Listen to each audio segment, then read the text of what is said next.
1994, I said, from now on, I am going to door knock 100 doors a day, 5 days a week. If it take me however long it's going to take, it took me 5 hours a day to do that. And I did it every day, bro. Even today still. I was doing 100 doors a day, 5 days a week for 10 years straight. The One Percenter Podcast with Sam Bakhtiar, bringing you the 1% knowledge to help you reach your full potential. Learn what it takes to rise above the 99% and become a 1%er.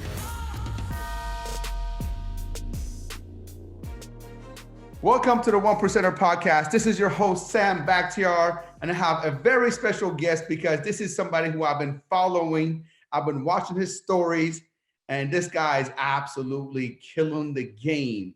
He has a great personality. He actually takes you through his IG. You gotta follow him on IG because it's actually, I call it infotainment. Information, he entertains you. You know, he has some cool rides, which I love. You know, we have some of the same cars. And I'm like, man, this guy is really cool. Welcome, Thach Nguyen. Thank you so much for being here. Now, let's get it, baby. Let's inspire billions of people today. So Thach is the CEO and founder of Thach Real Estate Group, a company for seasoned investor and developer. During his 30 years in the real estate industry, he has created, families to create their own American dream. He's also ranked top 1% of all real estate professionals in the nation. He's an inspirational leader, a sought-after speaker, philanthropist, and the founder of The Gift, and we're going to talk about that. He has been featured in Seattle Times, Northwestern Asian Weekly, Business Journal, the International Examiner, and many more. Welcome, Thach. Thank you, my brother. Thank you. So let's get to your story really quick. So you've been in real estate for 30 years. What did you do before that? How did you get started? And let me know just the beginnings of it. Yep. So I was born in Vietnam in 1970, and my dad worked for the U.S. military during that time. And in 1975, when the Vietnamese communists invaded South Vietnam, my dad worked for the U.S. military as a translator, and the U.S. decided to pull out of Vietnam.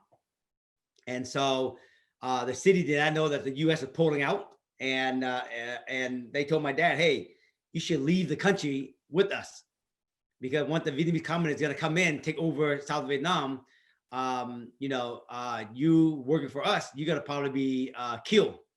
So you should come with us out, and fly out with us. And so my dad was 34, my mom was 29, pregnant with my sister, and I have 4 brothers and a sister. I have five brothers at the time, right? And they're still all alive today, but my mom was just pregnant at the time. And I was only 5 years old, so you can imagine. My dad called home and told my mom, hey, we're leaving the country. Pack your bags, get what we can get. We had $100 and 1 suitcase for the whole family of 8. Wow. My dad came home, picked up my mom. On our way to the airport, we tried to go by, pick up my auntie, my grandmas, and you know what I mean? All my mom, my mom and dad's parents. Nobody was home, right? And we had to leave them. And that, you think about it too, Sam, that's destiny, bro. Yeah. Right? It's destiny. How is it that we was chosen to leave, and we were leaving and we're trying to go find our own family to take them with us, and nobody was home during the time? Wow. It's destiny. You see what I mean? And so we headed to the airport and we blew 2 tires. And by the time we got to the airport, we actually missed the last plane. My dad found a hotel to stay in Saigon, and he called the boss. The boss says, tomorrow morning, meet me at this gas station, and we're going to load a bunch of other people inside this truck because nobody knows we're evacuating, and then we'll take you in. So my dad slept in the Jeep all night. And in the morning, we got in, we go to this gas station, we get into the U-Haul truck, we head to the airport, man. We get to the airport, and they open the door up, and I remember some of this stuff. And there was chaos running everywhere in the airport, right? And by the time we got through all the chaos, we got on the last plane and we flew out. We landed in San Diego, and they used Camp Pennington as the shelter for all the refugees that came out, landed in San Diego. That's why there's such a big population down there, right? Mm-hmm. We lived there for about a month or two. And then we got shipped up to Washington State to another shelter place up here called Camp Murray up in Seattle. And we stayed there for about a month or two. There was a gentleman that was working as a volunteer in the shelter. His name was Charles Zettler. He decided to come and sponsor, man, my whole entire family, bro, to go live with him, with his mom. And that was the beginning, man, of our journey. We got into the U.S. and I went to school, and and my dad got a job, and ended up being a social worker, helping refugee from Vietnam settle in the United States later on in his career. Wow. Right? Isn't that crazy? And then here's a full circle for you. My dad was a social worker helping all these welfare people. In 2007, he died from cancer. And I remember I was asking the spiritual lady why my dad died so early.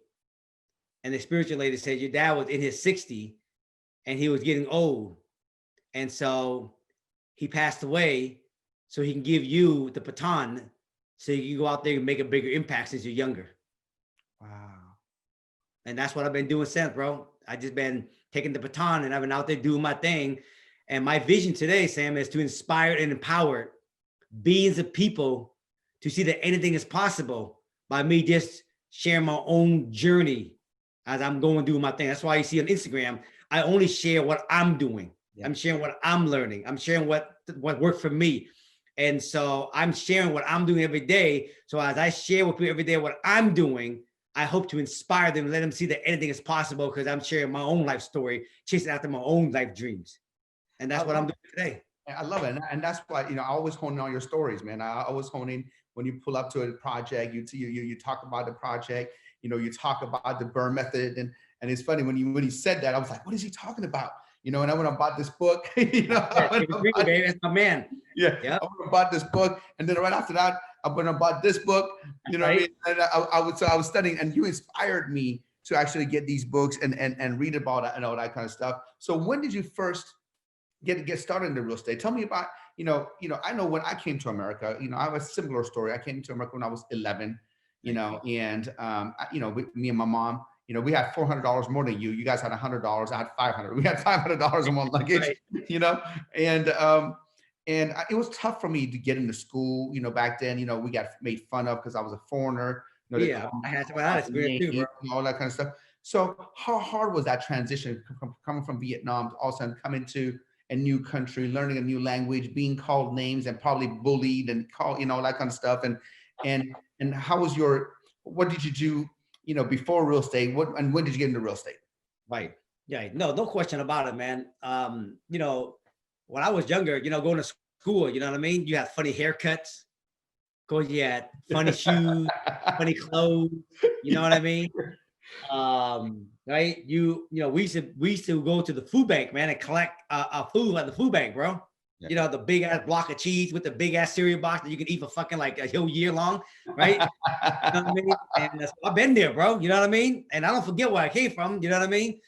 And so for me, I was just going to. I went to school. I graduated from high school in 1988. Then I went to college in 1998, in 89, obviously. And my two older brothers, they're in the aviation business. They like to fly airplane, fix airplane. And so I thought, you know what? I'm not sure what I wanted to do. I was doing good in high school. I was getting 3.8, 3.9. And in my senior year, man, I just was hanging out with a bunch of guys, and all they want to do is drink 40 ounces of old English and shit all day long. And then, you're hanging on the hood. I used to do that. Man. Hey, man, and Code 45. Don't forget Code 45. That's right. Code 45 part of that time too, right? Yeah. And so I graduated at the end of the year, man. Senior year with like 2.8 GPA. You know what I mean? Yeah. And I remember the teacher said, "Man, you ain't gonna be nobody, man, with that shit. That GPA." And so I went to college, and I graduated in 91. I went and fixed aviation airplane, my older brother, just so I can just go to college. But I had no idea what I wanted to do. I remember sitting at a Chinese restaurant, man, and one of my friends, her name was Linda Chan, her mom and dad owned the Chinese restaurant. I was parking cars down there. I was working at Safeway, a grocery store business, bagging grocery, like Monday through Friday, basically, like 6 in the morning to like 3 o'clock. and then I work at a body shop, and I work at a parking cars on the weekend in the Chinese restaurant. And I was at the Chinese restaurant, and Linda was actually studying for a real estate test, and she said, "Hey, Dad, you should do real estate. You'd be good at it, because I think that your personality, you'd be good at it." And she was telling me, "You get 7% commission when you sell a house," which ain't true. You know what I mean? And I was like, $100,000, 7%, that's $7,000. I like that. Yeah. And so when I graduated 1991, I went and got my real estate test, and I passed it. But I still lived at home. I was, 21 years old. I know nothing about real estate, bro. I mean, nothing, like literally nothing. And then for the first 3 years, I got my license. I didn't do nothing. I probably sold one house a year until the age of 24. And then there was a gentleman named Mike Ferry who lived in Newport Beach. He's a real estate guru. You know Mike Ferry. Everybody was going to train with Mike Ferry. And I got connected to Mike Ferry organization. And then I remember signing up for his coaching, $299 a month, half an hour every other week. And I was fucking rattled, dog, scared as hell. And that's been my journey, man. I got into Mike Ferry in 1994. And my thing was, there was a gentleman named Floyd Candelaria. He was a Hispanic guy. And he used to go out there and door knock 100 doors a day, 5 days a week for years. And he was selling 300, 400, 500 homes a year. And when everybody was only selling 50 homes a year. And I went and spent time with Floyd in LA. Man, I went and spent door knocking. I was like shocked, like this guy, he's like me, you know what I mean? He just didn't speak English super well, but he just out there just killing it. So I went back home after I met him, and I said, you know what? 1994, I said, from now on, I am going to door knock 100 doors a day, 5 days a week. If it takes me however long it's going to take, which took me 5 hours a day to do that. And I did it every day, bro. Even today still. I was doing 100 doors a day, 5 days a week for 10 years straight. And then my fair, I went from 5 deals a year, 10, 30, 40, 50, 100, 120, 150 deal. I was selling about 15, 20 homes a month when I was like 28, 29 years old. Just door knocking houses. So today, I still door knock today, finding business today. Wow. So what do you define as door knocking? You go to homes, door knock, hey, you want to sell your house? Pretty much. I just knock, I walk up there at the house. What I do, I park my car and I would door knock 100 doors, in a way so that I come back to the car later, right? Yeah. So I just knock on the door like, "Hi, are you the owner? My name is Thach Nguyen. I work for John Oscar Real Estate. We just sold a home down the street. I wanted to know if you had any thoughts on when you might just consider selling. We'd love to help you also." And of course, my first year, it was fucking bad, bro. I was getting doors slammed in my face. They was calling me fucking racist name, right? They would let the dog on me, right? And I think the first year I did like maybe 4 deals, which is still better than one. Yes. But then I just kept this thing, man. I had this whole thing I always say, you got to keep improving your skill set. At the same time, you keep improving your mindset. Skill set and mindset, yes. And I just kept working at it, bro. Day in, day out, day in, day out. That's why people don't realize, man. I just work on shit. I just have this thing that I just keep the pace, keep consistently, day in, day out, day in, day out. And I did it, man. I just kept going and going and going and going and going. The same thing with my rental. I bought one house and going and going and going and going. Next one, I owned another house. Just like my Instagram account, I started from zero with no follower, and I just worked putting the content day in, day out, every day, right? And just grew it organically. I mean, a lot of people, they like, well, man, I don't know, man, door knocking, they're uncomfortable because they don't want to get the door shut in their face. They don't want to say no, like us, because door knock is uncomfortable. But obviously, it's been proven to be successful. And if somebody wants to be successful, but they got to understand that comfort, they got to get rid of that comfort zone, and they got to be able to get out there and doing stuff that they not normally would want to do. And you got to have the reason bigger than you. Yes. And what is your reason? My reason was I wanted to retire my mom and dad. Yeah. Right. So my first person I retired was my mom. The second person then the second thing I did was I paid off their house. Right. And then my dad, he wanted to work until he was finished. And when he finished, right. So basically my mom, my dad, Cammy's mom, my wife, we took care of everybody. You know what I mean? We paid off their house, everything. Right. And that was my reason bigger than me go making money. Because to me, money is freedom, option, and choice. Yeah. That's it. Yeah. I love it. I love you said, that, you had a strong why. That's it. It wasn't because, Thach wanted the Rolls Royce. It was no, you wanted to, material things, material things, it can be your why. It has to be deeper than that. That's right. You know, At the you have- beginning, it could be your why, but it will get you to only so far. Yeah. Yeah. Because then what happened, and then you already got everything. Yeah. Yeah. Then you hit the ceiling. Yeah. Then you don't understand why you can't do more, or it doesn't feel fulfilling anymore. 100% agree with you, man. I mean, especially, for those people who are just coming up, Yes. when they, they equate, the Rolls Royce or, or the Lamborghini or whatever, as success. So once they get there, they're like, okay, man, for me, it was the same thing, man. I mean, for me, it was like, all right, when I get the Rolls Royce, when I get the Lamborghini, when I get the Ferrari, when I get the house, the mansion, when I pay it all off, I'm good. When I get there, I'm like, man, wow, gosh, what's next? I need to do something. What's next? I mean, like, I don't need a bigger car. I don't need a bigger house. I get everything, man. Like, there's got to be more to it, and that's where it comes from, man. And that's what I mean by, at that point, it has to go outside of you. It has to be for something, not about something. Yes. So, what's your favorite method of investing and why? My favorite investing is, well, first of all, I invest in everything in real estate. I invest in single family homes. I invest in townhouses. I invest in micro apartments. Okay. So I invest in all three. So I do residential and I do commercial. I spend more time talking about residential because there's more follower out there that need help. And so I want to chunk down the message to help the mass. Mm-hmm.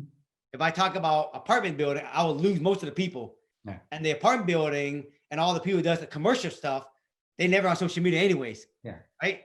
Yeah. So my thing was, I wanted to educate the mass, and the mass is starting them at the basic. So my method is, is today, obviously, my method is to buy property as a fixer, right? And then rehab them. And then I rent them out, and I call that the BRRRR model. Right. Okay. And so I buy junk houses and I rehab them. And if it fit my formula and it fit the neighborhood, I keep my rental.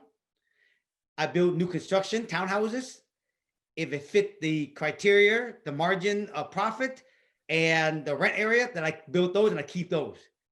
If the number doesn't make any sense to keep, then I build those and then I sell them. So whenever it fit, I keep. Whatever don't fit, I sell them. I just hold the cash until I find better property. And I do that with single family, townhouses, and apartment buildings. All right. I'm glad you brought that up, because I'm studying, I love, I'm getting into investments myself. Yep. And, for all my years, I built up my gym franchises and I feel like they're on autopilot.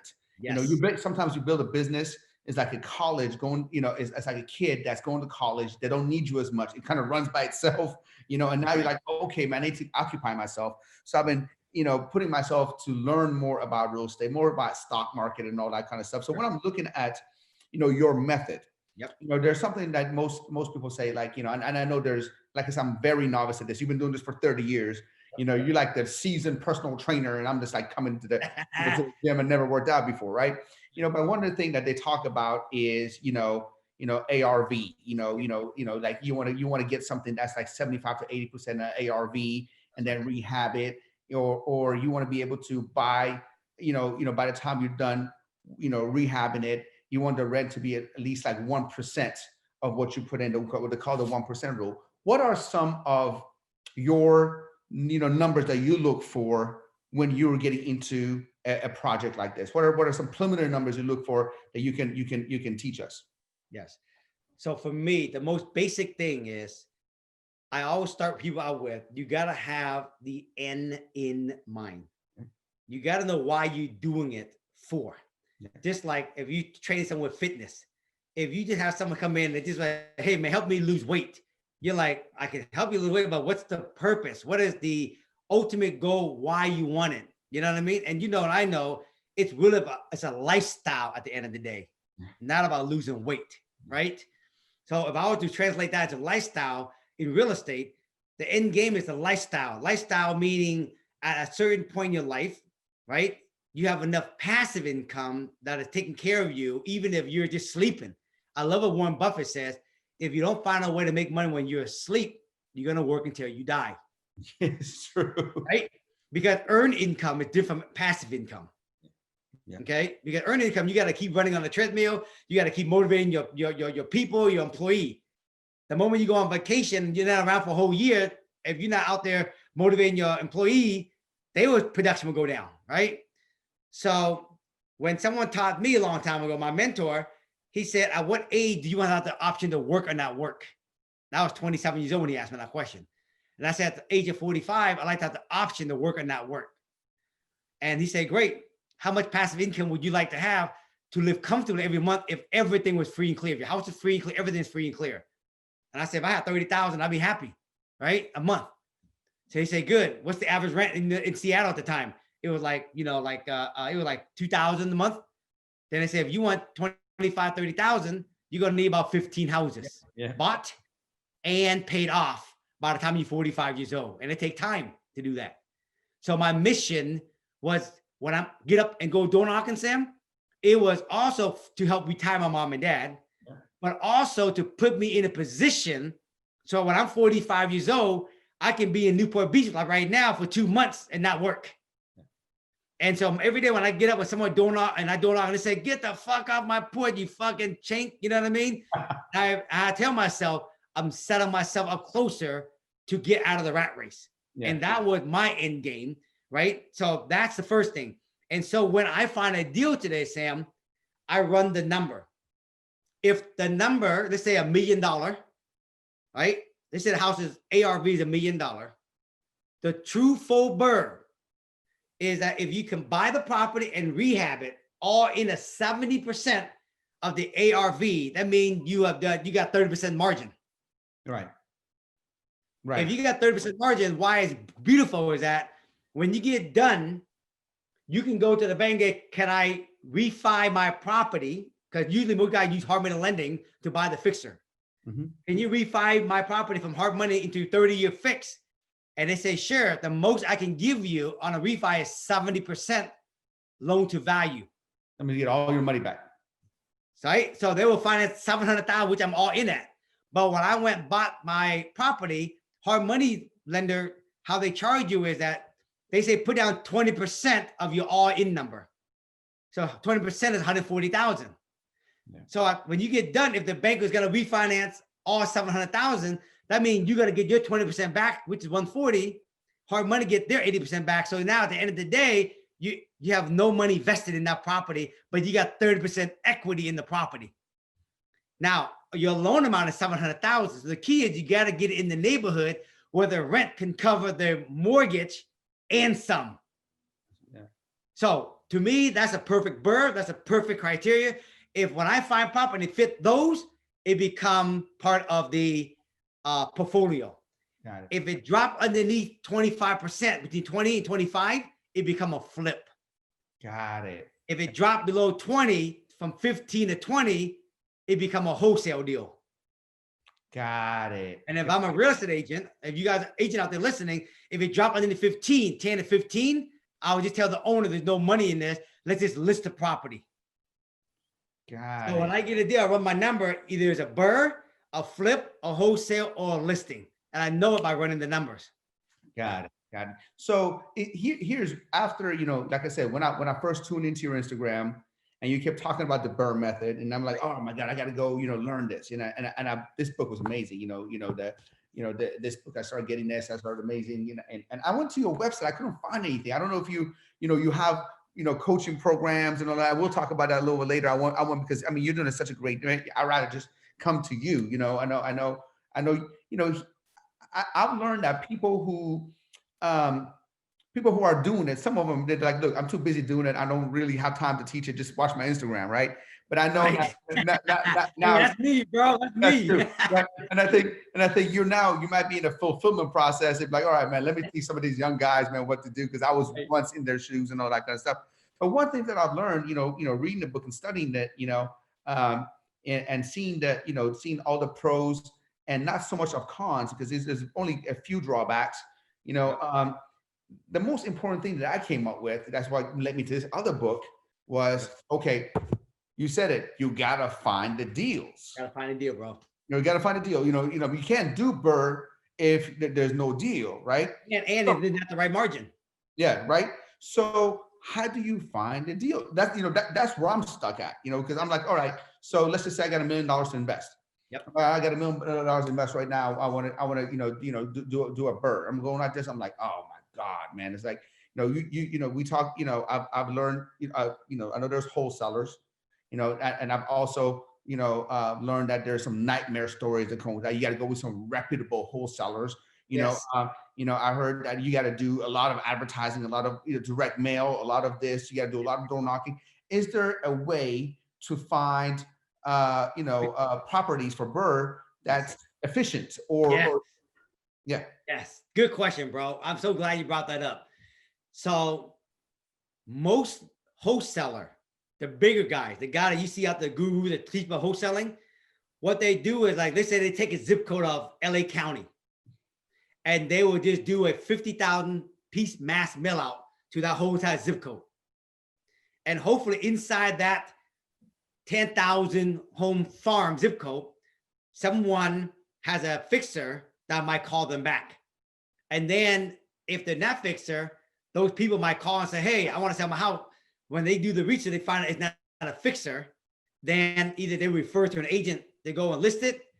But now they just got everything, right? Mm-hmm. Then my other friend, Matt from Portland, he created a book called Drive for Dollar, right? For dollar. Okay, I'm writing that down. Right. And so Drive for Dollar is great. What it is you just drive up and down the street looking for fixer, and then you write it down. But that's also inefficient. Yeah. Okay. So I didn't even know I was doing this, and then it created something out of this. In Seattle, what I did was I used to door knock 100 doors a day, and I knew all the neighborhood, right? And so there's fixer everywhere, bro. In California, LA, you name it, there's fixer everywhere. Matter of fact, where I'm staying in Newport Beach, there's a fixer next door. I'm waiting for the owner to come out so I can talk to the guy, right? So what I did was I knew when I saw a fixer, right, I used to look up the county record. And I used to look at, and it said the total value of this house is 500,000. And then on there, it has what they call structure value and land value. Every county, every property has, we call the tax record, right? Uh-huh. They have a structure value, then they have a land value, and they have a total value, right? Okay. And I would notice every time I see a fixture, Sam, that the total value, let's say, was 500,000. But then the land, the structure value, right, was like 150. And then the land value was 350. And I started noticing, wow, there's a coincidence here. Anytime I see a fixer, the structure value is always assessed for less. If this is the teeter-totter, right? Structure value, land value. If structure value dropped, that means land value is higher, right? Yeah. So that means that this property, the property is assessed for 150 out of the 500, it looked beat up. I was like, damn. So what I did, Sam, was I went to the title company and I told the title company, right? Hey, can you pull me up all the property in this LA zip code where all the property, take 30% of the total value, give me 30% and less. So 30% of 500 is 150, right? So give me everything from 150 to 0 in the structure value. Structure, got it. That makes total sense. Right? Yeah, that makes total sense. And they spit me out only property, bro, that's 30% to 0 in structure value. And then they send me the list. Instead of 10,000 home, I have a list of 150 fixer now. Now, Sam, go drive by those. Now go do mass marketing to those. Cold call them. So when you hear me cold call door knock, I'm specifically sniper style like that. So I've been doing that for a while. And then all of a sudden this Javier guy called me one day. He said, hey, Thach, do you remember me? And I remember him from back in the day. And he's an analytical guy that creates software. And he went, bro, and he came to Seattle, spent 3 days with me. And we created a whole software on how to find fixer across America. And we sell that software today called List Builder. All you got to do is you punch in a zip code and you punch in the button BRRRR, and it automatically calculate the land value, structure value already in your town. Oh, well, shit. Why don't you just tell me that? I'm the but I have to explain to you how I actually found them. You see what I mean?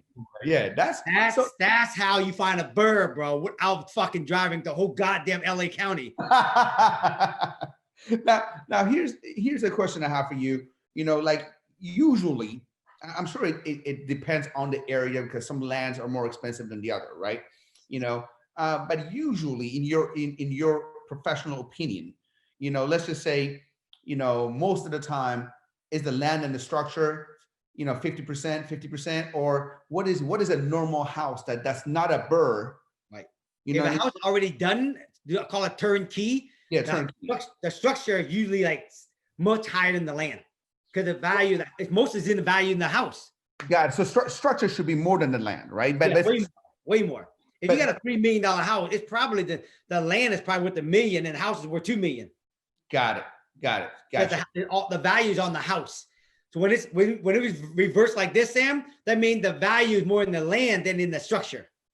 That's so true. That's so true. Now think about it, because my house was 4 million.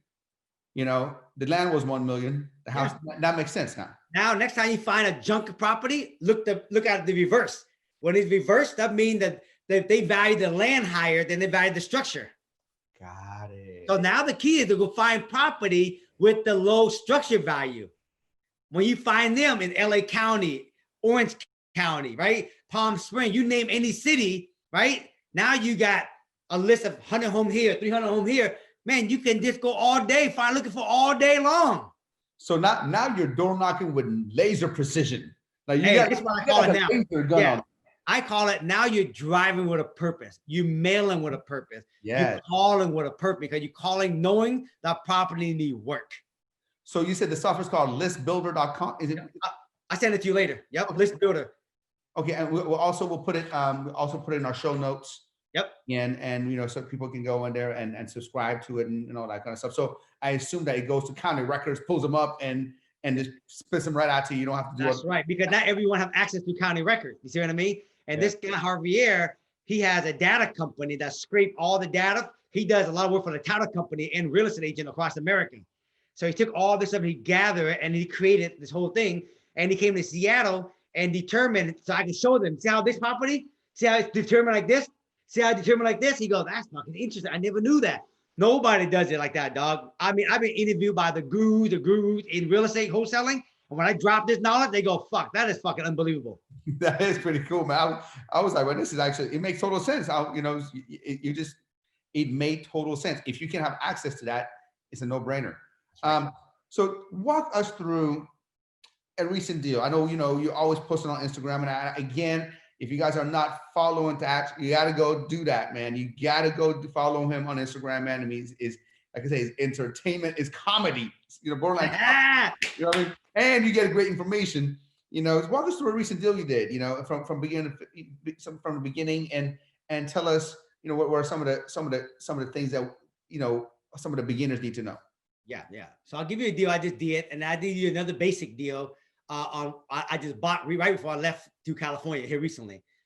So I use residential because it's easy to understand versus multifamily because it's just too complex, right? But I was cold calling this owner, Sam, and I asked the owner, "Have you ever thought about selling your home?" The guy says, "Yes, I'm thinking of selling." I go meet the guy, okay, and I meet the guy. I walk in the house. It's all junk. It needs a lot of work. It's 2-bedroom, and you got to go outside. In Seattle, they have basement, right? You go outside, you go into the basement, and the basement's only about 6 feet tall, okay? And it's concrete floor down there. That's where the washer and dryer is. Yeah.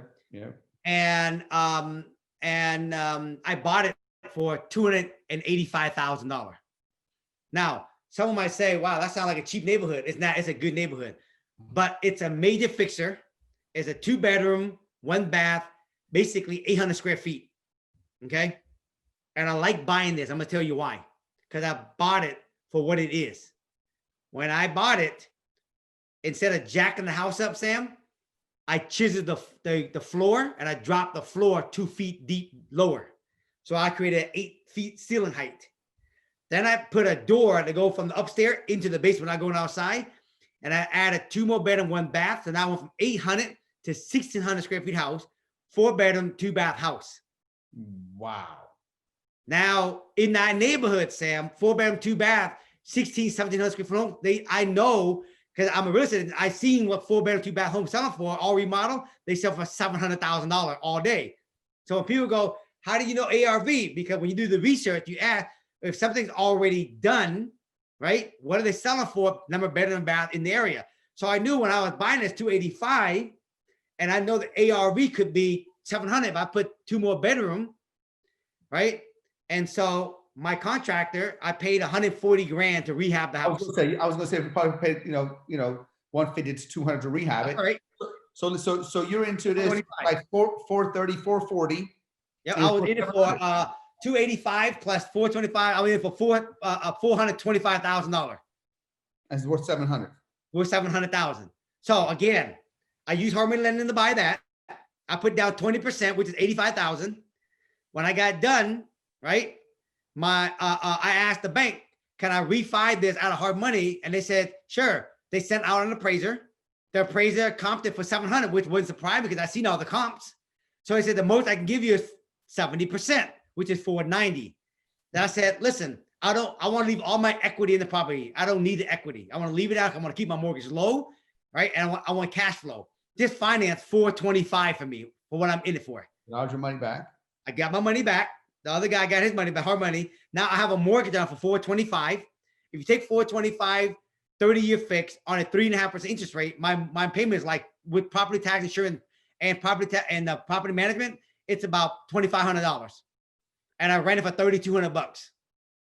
$700 cash flow. So I got $700 cash flow times 12, right? It's like what, $8,400 a year. I got $275,000 instant equity. Yeah. With no money vested at the end of the day. And also, knowing the real estate market, that equity is going to just add and add and add over the years. In Seattle, every 10 years, it double in value. So this one had no money in it, right? So I bought it at 85. I used that money to recycle, right? And so now that property is worth 700. 10 years, I'd be worth 1.4 million, but I only owe 425. So I mean, I just gained another 600 grand, another 700,000. That's nice, man. Nice. So I got a question for you. There's a lot of people such as myself, that they have other businesses and all that kind of stuff. And they're like, man, I don't know if I want to get in this BRRRR stuff and I want to go in there, look at this and, and buy it. And then I got to know the right construction crew and, and all that kind of stuff. So it's a little bit of thing, someone's all right, man, I just got some money I want to invest. Yep. And there's all these, funds now, everybody has a fund, right? Hey man, I'll give you, okay. I give you X amount of percentage, you put up, all that kind of stuff. I know Grant has one. There's a bunch of them. I'm not going to name. Everyone has one. So you say the hell no. Can you explain? Yes.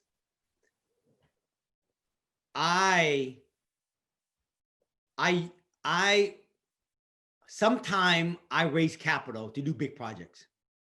I have a big unit right now. I'm doing a 100-unit apartment building in downtown Oakland, California. Right now we're doing, right? And of course, when you're the guy who create the fund in the project, right? You're gonna basically raise the capital and then you're gonna give all the investors a little bit of money. Makes sense because you're the creator of it. Now, if you're not an entrepreneur, you're an entrepreneur. If you're not an entrepreneur, right, and you don't want to do anything, then I say, fine, do that. You know what I mean? Or just go buy a house that's already done, park your money in there, get 100% of the profit yourself. Just get property manager to deal with it. You see what I mean? That's simple, right? So to me, I'd rather, if let's say you're not an entrepreneur, I'd rather see you go buy a duplex, a fourplex, put down 20, 30%, park your money, right? And keep the whole thing for yourself. Get a property manager, manage it, and ride that shit out for the rest of your life. Done. You make more money. You know what I mean? But I know a lot of these guys, the gurus out there, they sell people, oh, you can do the fund, blah, blah, blah. But you only just get a small percentage of this big old thing. You know what I mean? Now, of course, when they sell it one day, you might get a big chunk. Sure. But if you own a fourplex in LA by yourself 10, 20 years from now, when you sell that shit's going to be crazy profitable. Yeah. So that's one. If you're an entrepreneur, Sam, like you are, all I got to do, bro, is I just got to introduce you to a contractor in your area. And I got plenty of contractors in your area I can connect you to. You got to become friends, right? You go find a deal. Even if you don't find it, someone else can find a deal. That contractor can do all the work for you. There's no different than you checking in with your manager or your gym. Your manager is your contractor. Yeah. And because he tell you what to do. Hey, we're going to do this today. We're going to do this today. And I got a lot of guys in California that I can easily connect you, and they just run the show for you. And then they just meet you once a week at the site and then basically fill you in. So for me, if you're an entrepreneur like you, right, the hardest thing is to find the right contractor. The best way to find contract is get a referral from someone who is like respected, like myself. And I know people in LA, I'll be like, yo, Adrian, go help this brother out, man. Yeah. Right. And then bam, you're done. And after that, you're in. Got it. So you know, the funds are kind of a lazy thing. You get a small piece of the pie. And also one of the things that I noticed, you don't have any control. You know, no control. They sell it when they want to sell it. They do it, you know, and let's be honest, man, there's a lot of guys out there and gals too. You know what I mean? I ain't going to drop no name because I know a lot of them, right? At the end of the day, as much as they say they're looking out for you, believe me, you're one of the thousands investor. When the shit fucking fall, they check it off and say, fuck, you know what I mean? Write it off as my loss. And anybody that's in it, go down with them. Yeah. So if you got money, Sam, what you do, you better off buying something already simple for yourself, already done. If you don't want to actually deal with a contractor, right? Bam, you're in, you keep it yourself, you control everything, bro. Way better. Look, I don't invest in nobody's fund, dog. No. And I got people fucking clamping all over me. Dad, you should invest in me. I don't need nobody. I'd rather go buy me a single family property, put my own money in it, ride that shit out, and I'm good. Well, brother, you just made it easy for me. You just give me, you know, you just give everybody here a way to find properties. Yes. You know, you basically handed the keys. You just handed the key. So you already did that. Then I said, then my second objection was, all right, well now, you know, I don't have a construction crew. Like, well, I know people in that. I got all this stuff. So I mean, like, hey, dude, like, it's done. Now let's talk about. So you drop so much value here. Yes. You know, and you literally have handed the keys to a method that people can go out there and build wealth. So, and I know, you know, you're uber successful. You don't need to teach and all that kind of stuff. But do you actually like take on, you know, coaching people or doing anything, or are you doing that? I know you probably maybe doing that as a fulfillment now, you know, because I mean, like, you're too busy doing that. They say people who don't do teach, people who do. You know what I mean? So if you have a program like that, I would want to know about it. Yeah. So, you know, before, just like you said earlier, I was the kind of guy that I didn't really care about books. You know, everybody would fucking say, I can tell you, man, I can't even tell you how many people have knocked on my door and said, that, let me write a book about you. Let me write a book about you. I mean, hundreds and hundreds and hundreds and hundreds and hundreds. And you know what? It's just not a big deal to me. You know what I mean? It's not going to change my life any bit. It's not going to make me any rich or any poor, right?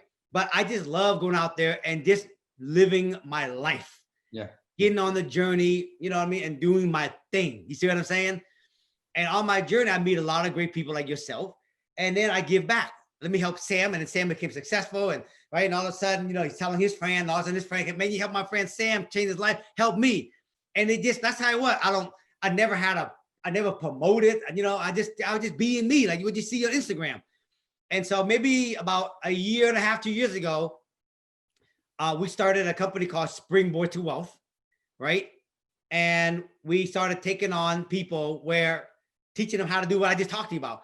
You know, and you notice, even on my Instagram account, I drop so much free knowledge that someone can literally not even hire me. They can go to work, but they just don't know all the information. You know what I mean? Like, let me double check that question when that said.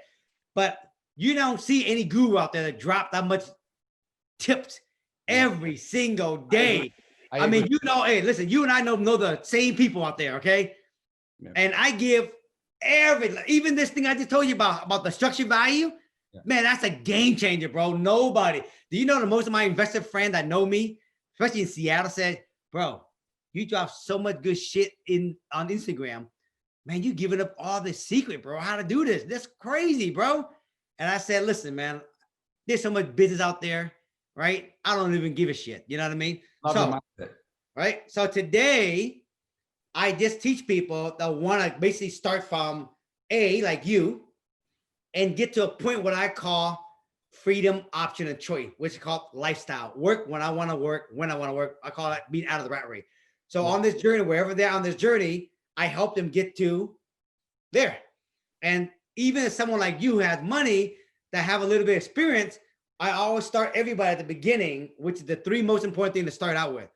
You got to know what to go look for, where to look for them, and make sure that you find only the good deals only.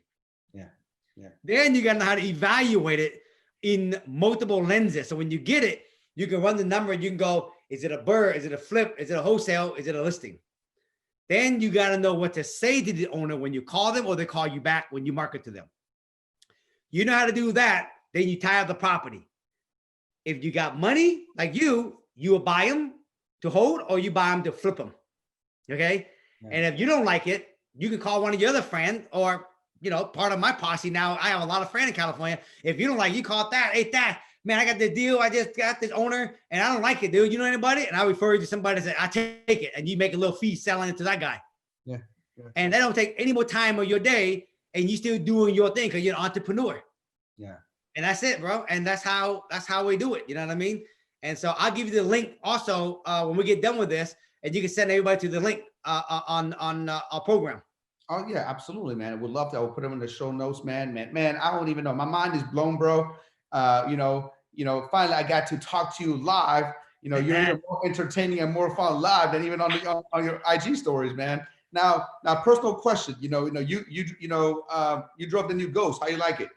I like it, bro. I got the brand new Bentley Flying Spur. You see that? Yep, I see that. Yep. I just got that back from RDBD LA 2 weeks ago. And then I bought the brand new Rolls Royce Dawn, right? Yep. And as a matter of fact, this Friday, they're going to drop it on YouTube this Friday. You're going to see it, right? And I'm going to go pick it up on Saturday up in LA and bring it back down to Newport Beach. But I love it, man. I love the Bentley because it's very sporty, very aggressive. And then the drop Rolls Royce is very, elegant, very, smooth and that kind of stuff. Clouds, man. When you Rolls, you feel like you're driving on the cloud. That's right. You feel like you're just reflection, man. Well, brother, thank you so much for your time, Thach. I appreciate you. You've been, like I said, wealth of knowledge, wealth of information, and very entertaining. I look forward to having you back. And I'm going to put everything here, guys, on the show notes. Please go follow this guy. This guy will change your life if you follow his stuff. He'll entertain you, he'll make you laugh, and he'll change your life at the same time, which, I can't say, about too many people doing the same thing. Hey guys, if you like today's episode, do me a huge favor. Go ahead and leave a comment below, subscribe to the channel, leave me a review, and tag a few friends that you think can benefit from what we shared today. Really appreciate it. God bless.